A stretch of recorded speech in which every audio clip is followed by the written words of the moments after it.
এখন আমরা দেখব কিভাবে আমরা দিক উপাংশ নির্ণয় করতে পারি। আমরা জানি এ এর দিকে বি এর লম্ব অভিক্ষেপ কি ছিল, এই সূত্রটা মনে আছে আমাদের? দেখো, এ এর দিকে বি এর লম্ব অভিক্ষেপ, তাই না?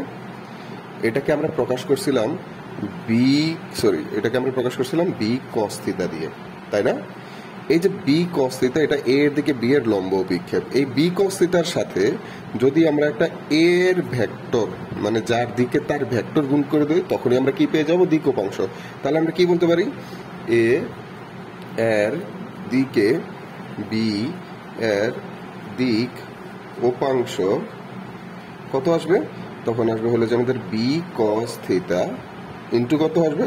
ইন্টু হলো যে আমাদের এ এর একটা একক ভেক্টর আসবে। ঠিক আছে? আর এই মানটা যদি আমরা নির্ণয় করতে চাই, আমরা কত লিখতে পারি? আমরা লিখতে পারি b cos theta into a vector is equal to আমাদের আসবে এখানে কত? A dot B divided by a এর মান ইন্টু দিয়ে কত আসবে? ইন্টু আসবে আমাদের এ ভেক্টরকে তার মান দিয়ে ভাগ করা। আর এটা হলো আমাদের এ এর দিকে বি এর দিক উপাংশের সূত্র।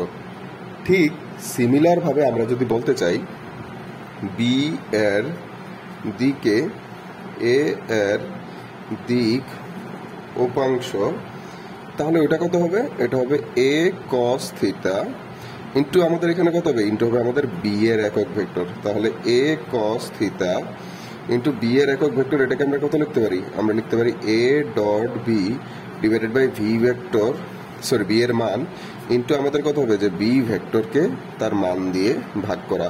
আর এটা হলো কি আমাদের বি এর দিকে এ এর দিক উপাংশের মান।